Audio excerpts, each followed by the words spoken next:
नमस्कार दोस्तों, स्वागत है आपका हमारे YouTube channel UPSC PCS with Sonam में।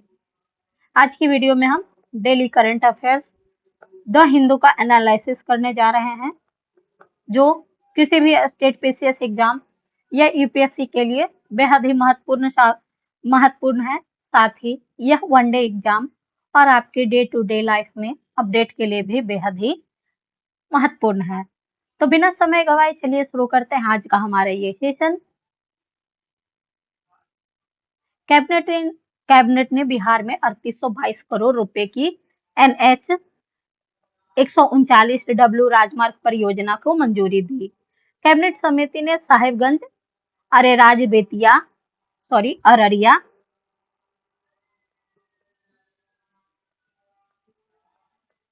अररिया बेतिया खंड पर 4 लेन ग्रीनफील्ड हाईवे की मंजूरी दी है।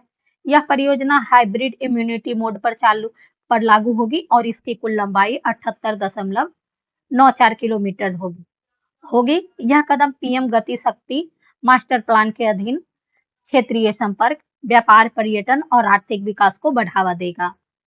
इस परियोजना का अवलोकन इस प्रकार है। यह एक ग्रीनफील्ड कॉरिडोर है। इसकी कनेक्टिविटी पटना से बेतिया तक तेज यात्रा वैशाली, सारण, सिवान, गोपालगंज, मुजफ्फरपुर, पूर्वी चंपारण, पश्चिमी चंपारण जिले को जोड़ना और भारत नेपाल सीमा से संपर्क बढ़ाना और समुद्री व्यापार को सुगम करना है। नेक्स्ट है दुबई में 7वां फ्यूचर फूड फोरम 2025 शुरू। 7वां फूड फोरम 2025 दुबई में प्रारंभ हुआ, जहां सरकारों, व्यवसाय और शैक्षणिक संस्थानों के प्रमुख हितधारकों ने वैश्विक खाद्य से जुड़ी चुनौती और अवसर पर विचार विमर्श किया। खाद्य सुरक्षा, स्थिरता, व्यापार पर केंद्रित यह आयोजन विशेषकर ग्लोबल साउथ के बीच साझेदारी मजबूत करने का प्रयास है, ताकि नवाचार और नीतिगत सुधार के जरिए खाद्य प्रणाली को मजबूत किया जा सके। फोरम का उद्देश्य और मुख्य क्षेत्र इस वर्ष का विषय है लचीले खाद्य तंत्र का निर्माण। इसके तहत निम्नलिखित मुद्दों पर चर्चा की गई, जिसमें कृषि और खाद्य प्रसंस्करण में तकनीकी एकीकरण, आपूर्ति श्रृंखला में सतत प्रथाएं, सीएपीएस समझौते के माध्यम से सीमा पार व्यापार का सहयोग, लघु एवं मध्यम उद्यम को वैश्विक खाद्य निर्यात में शामिल करना और वैश्विक एग्रोटेक और उपभोक्ता स्वास्थ्य से जुड़े श्रेष्ठ अभ्यास। साथ ही इससे संबंधित कुछ तथ्य हैं। फ्यूचर एंड फोरम 7वां संस्करण है, यह दुबई में हुआ। पहली बार आयोजित हुआ था 2019 में यूएई में। आयोजक UAE food and beverage business group ने इसका आयोजन किया। सीएपीए का पूरा नाम कॉम्प्रिहेंसिव इकोनॉमिक पार्टनरशिप एग्रीमेंट। तो कई बार फुल फॉर्म भी पूछे जाते हैं। यूएई का खाद्य क्षेत्र लक्ष्य 8.1 अरब और डॉलर में 10.9 अरब डॉलर का है। नेक्स्ट है आईसीसी ने प्रशासन संबंधी मुद्दों पर यूएसए क्रिकेट की सदस्यता को निलंबित की। आईसीसी अंतर्राष्ट्रीय क्रिकेट परिषद ने 23 सितंबर 2025 को अमेरिका की क्रिकेट इकाई यूएसए क्रिकेट की सदस्यता को तत्काल प्रभाव से निलंबित कर दिया गया। निलंबन आईसीसी बोर्ड द्वारा किया गया और इसकी तारीख थी 23 सितंबर 2025 को। कारण शासन विफलता, यूएस ओपीसी मान्यता का अभाव और साख को नुकसान। प्रभावी यूएसए टीम आईसीसी आयोजन के लिए पात्र रहेगी और प्रबंधन आईसीसी और सामान्यकरण समिति द्वारा किया गया। नेक्स्ट है कैबिनेट ने रेलवे कर्मचारियों के लिए 78 दिन के बोनस की मंजूरी दी। रेलवे के गैर राजपत्रित कर्मचारियों को 78 दिन के वेतन के बराबर उत्पादकता लिंक्ड बोनस की मंजूरी दी गई। यह बोनस हर वर्ष दुर्गा पूजा या दशहरा से पहले दिया जाता है। तो हम जानते हैं पीएलबी क्या है। उत्पादक लिंक्ड बोनस एक प्रदर्शन आधारित वार्षिक बोनस है, जो रेलवे की परिचालन सफलता पर आधारित होती है। यह एडहॉक बोनस से अलग होता है, क्योंकि यह सीधे मापे जाने योग्य उपलब्धियों से जुड़ा होता है, जैसे माल लदान, समय पालन और यात्री प्रबंधन। नेक्स्ट है कैबिनेट ने बख्तियारपुर तिलैया रेल लाइन के दोहरीकरण को मंजूरी दी। रेलवे लाइन का खंड है बख्तियारपुर राजगीर तिलैया दूरी 104 किलोमीटर, लागत 2192 किलोमीटर, कवर बिहार के 4 जिले, लाभान्वित होंगे 1443 गांव और लाभान्वित आबादी लगभग 13.46 लाख लोग होंगे। आकांक्षी जिले गया और नवादा है। यह परियोजना मौजूदा सिंगल ट्रैक लाइन के दोहरीकरण से क्षमता बढ़ाएगी और यात्री और मालगाड़ियों की गति व संचालन में सुधार करेगी।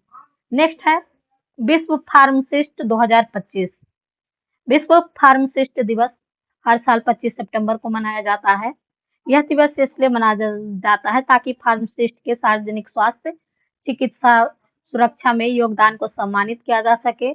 यह अवसर स्वास्थ्य सेवा में उनके महत्वपूर्ण योगदान, दवाओं की सही आपूर्ति, रोगी देखभाल, स्वास्थ्य जागरूकता बढ़ाने आदि के लिए उजागर किया गया। 2025 का विषय है थिंक हेल्थ, थिंक फार्मासिस्ट। इसके संस्थापक हैं इंटरनेशनल फार्मास्यूटिकल्स फेडरेशन। पहली बार मनाया गया 2009 में और एफआई की स्थापना हुआ था 25 सितंबर 1912 को और इसका मुख्यालय है नीदरलैंड में और इसके सदस्य 144 राष्ट्रीय संगठन और विश्व भर में लाखों फार्मासिस्ट। मिशन वैश्विक फार्मास्यूटिकल क्षेत्र शिक्षा, विज्ञान और अभ्यास को बढ़ावा देना और बेहतर फार्मेसी सेवाओं के माध्यम से गुणवत्तापूर्ण स्वास्थ्य सेवा तक पहुंच सुनिश्चित करना। नेक्स्ट है यूएई भारत व्यापार परिषद ने व्यापार संबंधों को गहरा करने हेतु समझौता ज्ञापन पर हस्ताक्षर किया। यूएई भारत व्यापार परिषद ने 3 महत्वपूर्ण मेमोरेंडम ऑफ अंडरस्टैंडिंग पर हस्ताक्षर किए, जिसका उद्देश्य द्विपक्षीय व्यापार, निवेश और सहयोग मजबूत करना। ये समझौते संस्थागत सहयोग को गहरा करने, भारत यूएई समग्र आर्थिक समझौता को सुदृढ़ करने और दोनों देशों के क्षेत्रीय लिंक को बढ़ाने के लिए। इसमें प्राथमिक सेवा क्षेत्र में सहयोग, लॉजिस्टिक्स, स्वास्थ्य सेवा, आईटी, आईटीईएस, शिक्षा, पर्यटन, इंजीनियरिंग, B2B, B2G को जुड़ाव बढ़ावा देना। यूआईबीसी और यूएई इंडिया CAPA काउंसिल यह संस्थागत सहयोग को बढ़ावा देगा। CAPA कार्यान्वयन नीति में समन्वय करेगा और संचालित संवाद और सहयोग माध्यमों के माध्यम से आर्थिक साझेदारी को गहरा करना। नेक्स्ट है प्रधानमंत्री मोदी ने 39वीं प्रगति बैठक की अध्यक्षता की। Pragati proactive governance and timely implementation एक ICT सक्षम बहुआयामी प्लेटफॉर्म है जिसे सक्रिय शासन, समय पर कार्यान्वयन के लिए विकसित किया गया है। यह पहल केंद्र और राज्य को जोड़ती है ताकि प्रमुख विकास परियोजना तेजी से पूरा किया जा सके, अड़चनों का प्रभावी समाधान किया जा सके और सार्वजनिक संपत्तियों का समय पर वितरण किया जा सके।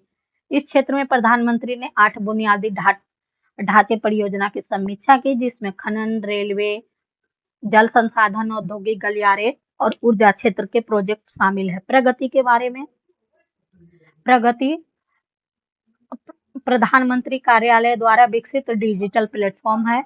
यह केंद्र सरकार और राज्य प्रशासन के बीच वास्तविक निगरानी और समन्वय को सक्षम बनाता है। प्लेटफॉर्म पीएम और राज्य अधिकारियों के द्वारा सीधे संवाद की सुविधा देता है, जिससे नौकरशाही, देरी और भागीय झगड़ों को पार कर सके। साथ ही यह सुनिश्चित करता है कि महत्वपूर्ण राष्ट्रीय परियोजनाएं रुकी ना रहे और नागरिकों को उनका लाभ समय पर मिले। नेक्स्ट है भारत और ऑस्ट्रेलिया ने जैविक उत्पादों के पारंपरिक मान्यता समझौते पर हस्ताक्षर किया।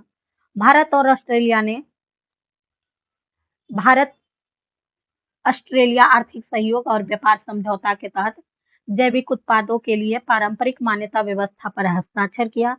यह समझौता नई दिल्ली स्थित वाणिज्य भवन में दोनों देशों के शीर्ष व्यापार और कृषि अधिकारियों द्वारा औपचारिक रूप से संपन्न हुआ। MRA क्या है? यह व्यवस्था जैविक प्रमाण मानकों को स्वीकृति की अनुमति देता है, जिससे बार बार निरीक्षण की आवश्यकता समाप्त हो जाती है। इसमें शामिल है अप्रसंस्कृत पौधा आधारित उत्पाद, ग्रीन हाउस फसलें और जलीय पौधे को छोड़कर।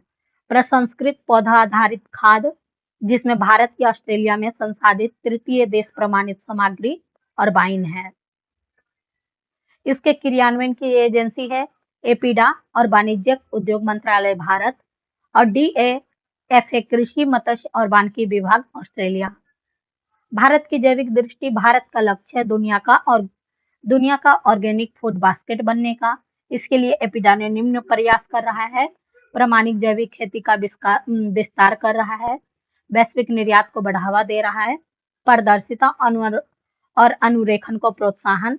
एमआरए इस मिशन में अहम भूमिका निभाता है क्योंकि यह भारत के प्रमाण को वैश्विक स्तर पर